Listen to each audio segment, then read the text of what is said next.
this is Alki Leopoulou, your host for our series Behavioral Science Talks. As a member of the board of the Harvard Kennedy School Alumni Association here in New England, I'd like to welcome everyone from around the world, Harvard affiliates and friends. Thank you for your patience, and welcome our co-sponsors, Harvard Clubs, the Merrimack Valley, North Shore, Concord, and the Harvard Kennedy School Alumni Relations. So in this Behavioral Science Talks series, I only invite researchers that use experiments to understand human behavior. So it's not just based on theories that someone came up with, but it's speakers that have solid data to support their conclusions and their recommendations about human behavior. And so how could we have a behavioral science series talks without Robert Cialdini? I personally cannot remember any single class, behavioral science class I've taken at Harvard that Cialdini's work wasn't taught. And I myself have taught your work, Bob, multiple times. So I want to just share that a lot of people have emailed me to express a feeling of honor that you're going to have the opportunity, we're going to have the opportunity to learn from you today.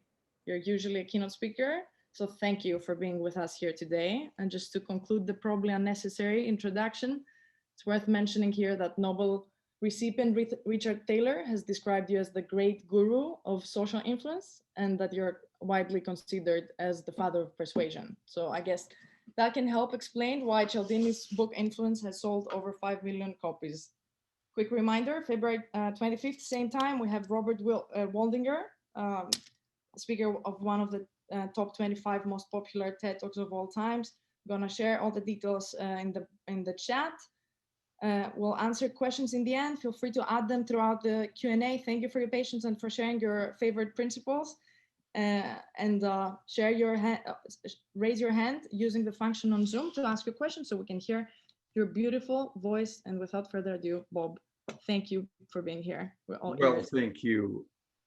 I'm so sorry about the delay, so I will try to move quickly through the material. And let's begin by taking a look at the title of my presentation, The Power of Persuasion and Pre-suasion to Influence Change. So I'm going to be talking about various routes to producing change, beneficial change for the most part. There are a lot of ways that we can arrange for people to change. We can incentivize them, we can reward them for change, we can penalize them if they don't change. If we're in charge, we can simply play the I'm the boss card and order them to change. We could even deceive them into change. But all of those routes have serious consequences, serious costs, both financial and social costs that we want to avoid as much as possible. I'm going to try to suggest that there are two other routes to change: persuasion on the one hand, pre-suasion on the other, that allow us to produce that kind of change. Let's begin by talking about the more familiar of these routes, persuasion, which for me involves the process of arranging people to move in our direction, to say yes to a request or proposal or recommendation we might make to them, without changing the merits or the features of that request, proposal, or recommendation one bit, but only changing the way we present those things, how we deliver the merits of our case, right? If we can move people that way, we don't have to change the features. We just need to be sure that we harness the psychology of human behavior so people are paying attention to our most beneficial features. So a while ago, I wrote a book, Influence, and I claimed in that book that there are 6 universal principles of influence. Let me show you which 6 they are. 1 to a chapter in the book. Let's do a quick tour of them to see how they influence the process of persuasion. Reciprocation is the first. It's the rule that says, in all human cultures, by the way, I know that this is a very international audience, reciprocation works in every human society because in every culture, we are trained from childhood in a rule that says you must not take without giving in return.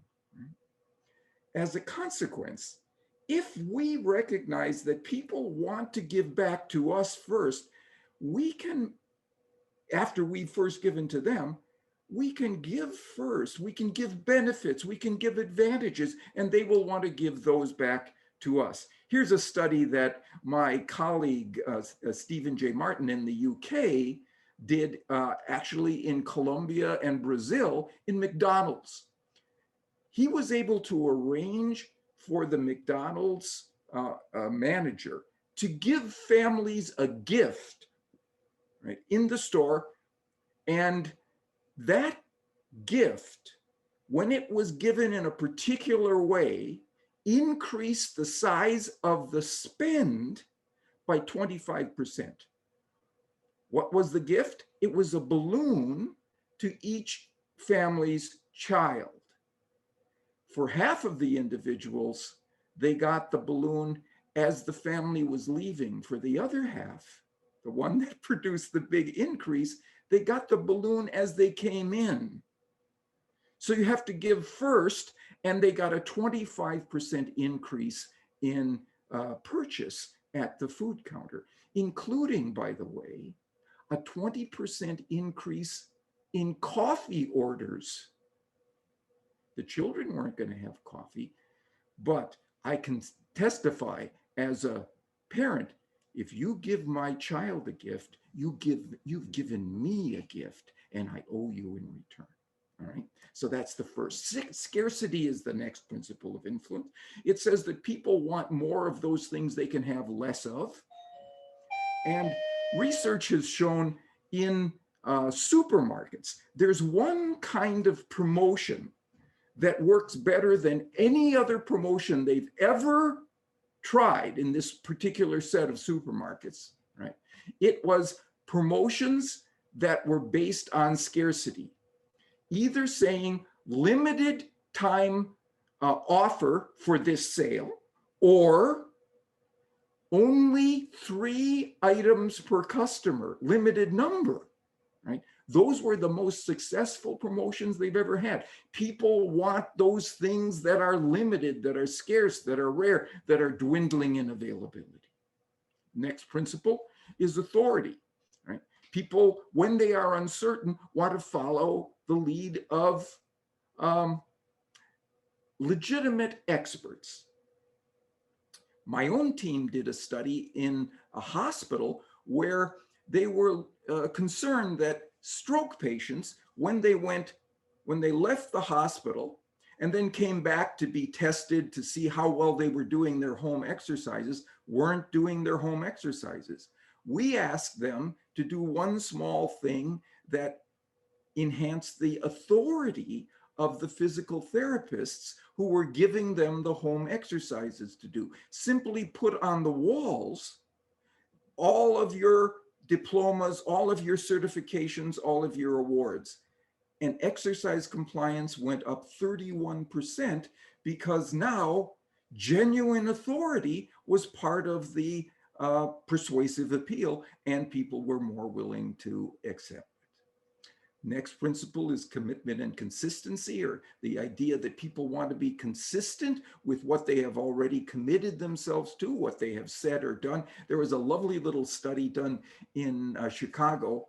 The owner of a restaurant called Gordon's Restaurant, a man named Gordon Sinclair, noticed that he was having a lot of no-shows. His receptionist would take over the phone a reservation, and then a lot of people didn't show up. So he asked her to do one small thing that used the principle of consistency, right, with one's existing commitments. Instead of saying at the end of taking the booking, please call if you have to change or cancel your reservation, he asked her to say, will you please call if you have to change or cancel your reservation? And then to pause. Well, you know what people put into that pause? They said, yes, of course, be glad to. And no-shows dropped by 67% because people were now on record as having agreed to come as booked or to call ahead of time, right? I know that many of you are in managerial or leadership positions. If you're ever in a meeting where you're assigning tasks to members of the group, your team, to complete before they return, right, for the next meeting, don't fail to say, will you be able to complete this task by our next meeting, and pause. If they say yes, you will significantly increase the likelihood that they will complete that task. I'm sure of it. Next principle is the liking principle. No surprise that people prefer to say yes to those people they like, but there are a couple of small things we can do to increase the likelihood that people will like us, feel a sense of rapport. One is compliments. People like those who like them, and say so. You have to say so. Secondly, are similarities. We like people who are like us and show us that that's the case. There was a study done among negotiators who were negotiating over email, right? And under normal circumstances, for this particular set of problems, they hit deadlocks where no one benefited 30% of the time. The researchers asked a second group of them to, before they began their negotiations, to send some information about themselves to the other person, right? So they would know more about them. Under those circumstances, now deadlocks dropped from 30% to 6%, not because of the amount of information that was sent back and forth, because of commonalities that were revealed within that information. People would say, oh, really? Your secret indulgence is Krispy Kreme? Mine too. Or horror flicks, or prize fights, or they would say another thing, you mean you have twins at home? I have twins at home. Those were the things that produced the drop in stymied negotiations. Find commonalities and people will give you grace in negotiations. Finally, there's the principle of social proof. The idea that, again, when people are uncertain, they don't look inside themselves for answers. All they see is that lack of confidence. They look outside. We've already said one place they look is to genuine authorities. The other place they look is to peers. People who are around them like them, right? Here's a study that was done in Beijing to show you how this works. Managers of a restaurant put little asterisks next to certain items on their menu. And those items then became 13 to 20% more purchased. What did the asterisk stand for? It didn't say what these restaurants were typically saying to people. This item is one of our specialties of the house, or this item is being recommended tonight by the chef. It didn't say that at all. It said, this item is one of our most popular. And each one then became 13 to 20% more popular for their popularity. Okay, so those are the 6 principles of influence that I put in my book. And I have to say, I was surprised at it sold more copies than I could have sensibly imagined. And not just in the US, around the globe. I have a friend in Poland, Professor Wilhelmina Wosinska, who told me, she said, you know, Bob, your book Influence is so famous in Poland, my students think you're dead, which I thought was a sobering yet affirming comment on the book. So I was willing to coast along on the idea, on the belief that these 6 principles were the best way a communicator could approach a recipient of a message to bring that person into line with the direction that the requester was advocating. Right? And then something happened one Saturday morning at my home to change my mind. There was a knock at the door, and I answered it to find a man who was asking me to contribute to a good cause, after-school programs for children in my school district. And I gave him more money than I normally give to people who come to my door with these kinds of requests, even though he didn't show me any credentials that he had, that he was from the school district. I hadn't heard any buzz about the school district planning these after-school programs.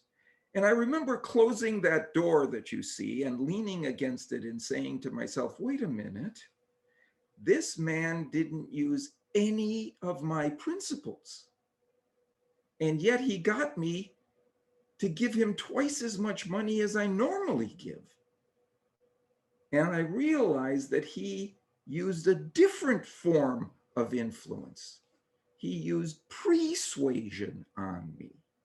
Now, I'll tell you shortly what he did specifically in that regard, but let's talk about this idea of persuasion. Persuasion opens the door to persuasion, right? How does it do it? By arranging for recipients of a message to agree with the message before they encounter it. Now, you might say, what is this, some kind of magic? How can you get people to agree with a message when they don't know what's in it? It's not magic. It's solid behavioral science.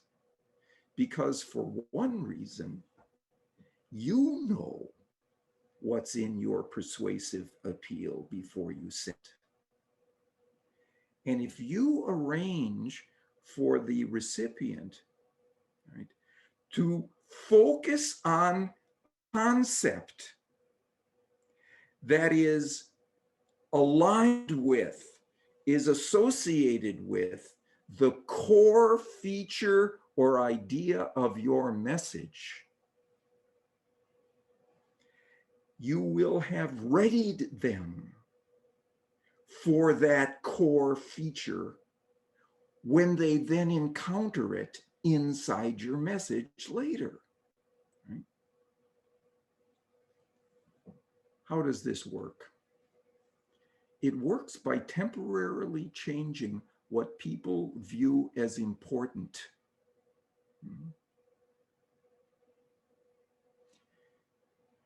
Let's take an example, right, from a study that was done that had the goal of focusing others away from the cost and onto the quality of their offer. It was a study done by my colleague Naomi Mandel and Eric Johnson at Columbia University, where they sent people to a website landing page for a furniture shop, a furniture store that focused its emphasis on sofas. For half of the people who went to the store during a particular period of time, they were sent to a landing page that had as its background fluffy clouds. Those people then showed an increase in the importance to them of comfort when they were considering a sofa purchase. which caused them to increase their preference to buy more comfortable furniture. The other half of the visitors to the site were sent to a landing page that didn't have fluffy clouds in the background. That was not the focus. It was pennies, small coins. These people then rated cost and price as more important. Right? And they were more likely then to prefer to buy less expensive furniture. All right. So now it's time to go back to that moment at my door to see if we can understand what exactly that man did to get me to give money for after-school programs for children in my district. He didn't use any of my principles, not one of them, right? Not one of the principles that had made my reputation, but I gave him twice as much money. What did he do? He brought his 7-year-old daughter with him, who was standing behind his legs and kind of peeking out at me every once in a while and focusing me on children and the needs of children, the challenges of children, so that then when this man gave his appeal for funds for children, I had prioritized children and children's needs by virtue of persuasive processes. Right? Okay. So let me give you a couple more examples. I know we're short on time and we want to get to some questions. So let me give you an example, not from a commercial situation in this instance, but a romantic one. Right? There was a study done in France by Lamy and Gauguin, who went on a city street in the south of France, and when a middle-aged man walking alone approached, he was approached in turn by an attractive young woman who asked him for directions to a particular street. She gave him a map and he tried to help her and was able to find the street. And then she thanked him and walked on. 50 meters later, he was approached by another attractive young woman, right, who asked him for a much larger favor. She said, "You see those 4 guys over there?" And she pointed to 4 tough-looking guys. "They took my cell phone and they won't give it back. Could you go get it for me?" Well, the great majority of guys said, "Are you crazy? I don't know you. I don't know if that's your cell phone. And even if it is, I'd be outnumbered 4 to 1 in any kind of a conflict." And so the great majority of these guys said no. Only 20% were willing to help, right? But there was another group of men treated exactly the same. First, they met a young woman who asked for street directions. Then they met this other young woman who asked them to help with her cell phone problem, right? These people were much more likely to help. Now, almost twice as many were willing to go to this damsel's distress. What was the difference? Those in the first sample were asked for directions to Martin Street. Those in the second sample were asked for directions to Valentine Street, which previous pilot research had shown puts people in mind of a romantic holiday. And now, for these men, romance was prioritized over risk because romance became more important for them. Now, it's interesting that when you ask these guys, so do you know why you were influenced? They said, no, I wasn't influenced by anything. I was just deciding what to do based on my own preferences, never recognizing that their preferences in that situation were based on the concept of romance that had been raised to consciousness immediately before. Notice also the attractiveness of that second young woman was not enough to produce the doubling response. A persuasive action was necessary. Something that brought romance to mind was necessary before an attractive young woman could get this kind of influence. Okay, let's skip ahead. I know we're regrettably behind time, so I'm going to just skip ahead now and go to one last experiment before, and then we'll run into some opportunities for questions and answers.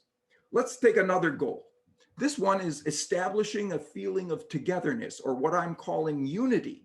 In fact, I'm claiming that this idea of unity, a feeling of partnership, of shared identity and togetherness, is the seventh universal principle of influence.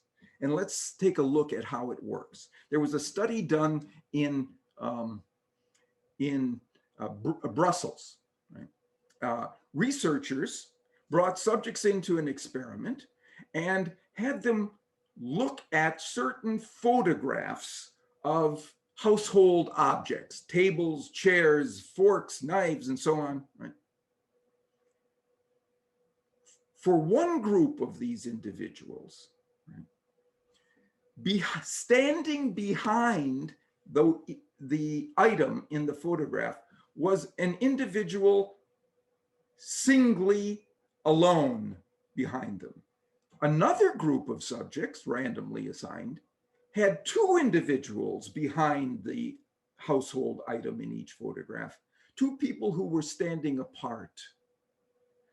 A final third of the subjects had those same two people in the photograph, this time standing together, shoulder to shoulder, in a togetherness, unity pose. And then in all instances, the researcher got up from the table and pretended to drop a series of items onto the floor. And the measure of unity and togetherness and partnership was how many of the subjects get off their chair, down onto the floor on their hands and knees spontaneously without being asked, and begin to help the researcher. Right? Let me show you the results. Right? For that first group, when they saw somebody standing alone, about 20% of the time there was help. Second group, two people standing apart in each of the photographs, also 20%. But two people standing together, where the concept of togetherness, to partnership, unity has been brought to mind, now 60% of those people spontaneously go to the aid of this researcher after togetherness has been elevated in priority for them. Now, that's a pretty big difference, 20% versus 60. But that's not the thing that was most surprising to me about this study. The most surprising thing, including those subjects who were 60% likely to help, right? Those subjects, all of them, were 18-month-old babies. they were children. They were young children, infants. That's how deeply this process is embedded in us. It's there very early on, right? So, how might you use this principle of togetherness and unity? Right? Let me suggest one small thing that's been shown in a study where you change one word in what you say when you try to get the buy-in of somebody else for a particular idea that you have, right? If you ask that person for his or her opinion, it's a mistake. Because when you ask for someone's opinion, that person steps back from you psychologically and goes inside themselves, separates, introspects. When you ask for opinion, you get a critic. The other half of the subjects were asked for their advice on the idea, in which people take a half step forward together with you. They're your partner in this. Under those circumstances, people asked for their advice on the idea versus their opinion were significantly more willing to feel part of it and therefore to be more supportive of it going forward. Right? It's one thing we can do. Bring togetherness to mind by asking for advice rather than opinion, and we get more success. All right, let's go to conclusion now. The conclusion of my remarks is that if you can change what people are paying attention to, you can change who they are in that moment, just for that moment. You can make people price-oriented. You can make them quality-oriented people. You can make them romantics. You can make them partners, right? This is something that we can do.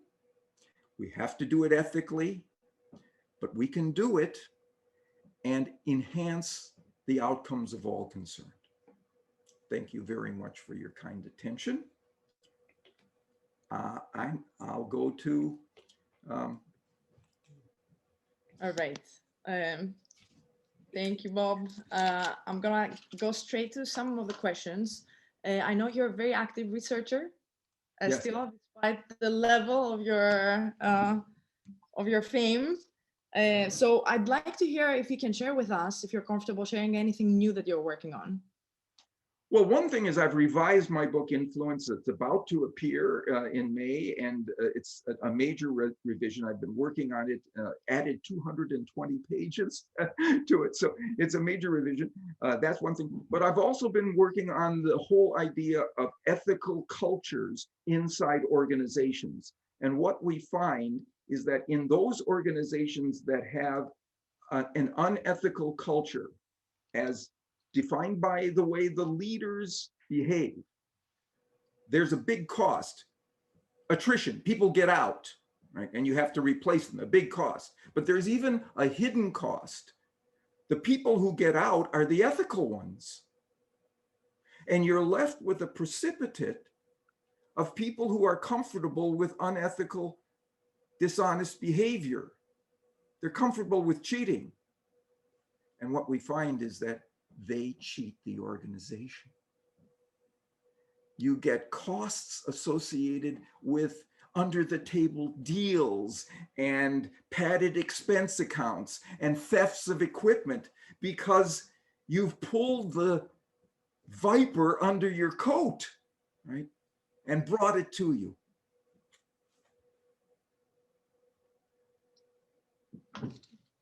All right, I'm gonna go to one question that I really like because I know the answer. We've discussed about it. Someone is asking that they've heard that you've took various jobs to come up with the principles and that you were a used car salesperson. Do you want to tell us more about that? Well, when I first began to study the influence processes, it was in my laboratory. College students, for the most part, were my subjects. And I realized that I was studying something in a very limited environment with a very limited population, and I wasn't getting the grander question I wanted asked, was what are the factors that influence people to say yes? And it seemed to me that there was a set of professions whose business it is to get others to say yes to them, right? And so I took training in as many of these influence professions as I possibly could and learned what their strategies were. I was shocked to find that there were hundreds of tactics and practices that they employed, but almost all of them had a very small footprint. They could all be categorized in terms of one or another of these 6 principles, right? So that's how I came to those principles, which were the principles that were being used across the board by marketers, by salespeople, by advertisers, by recruiters, by fundraisers. It was only these 6 that were universally in use. So that's how I came to those 6 ideas. So that takes us to another question for habituation. So what's your advice if a lot of people know your findings and everybody starts getting used to them? Right. So what I always do in all my talks and what I did in my book was emphasize the ethical use of these principles, because these principles could be used for good or ill. They are essentially dynamite. You can blow up a bridge with them, or you can help build a bridge with dynamite, right? So, for example, the last time I bought a big screen TV, I was in an appliance shop, an electronics shop. I wasn't looking for a TV, but I saw one that was on sale that I knew had been very highly rated by Consumer Reports magazine. And I was standing in front of it, looking at the price, and a salesman came up to me and said, "I see you're interested in this TV. I can see why. It's a great deal, but I have to tell you, it's our last one." Right? And already I could feel myself. "It's your last one?" I started to get nervous. And he said, "Yeah. And I just got a call from a woman who said she might come down this afternoon to buy it." 20 minutes later, I'm wheeling out of the shop with this, and I'm supposed to be the expert of influence. I'm as susceptible to this as anybody. Now, here's the key. The ethics and habituation key, right?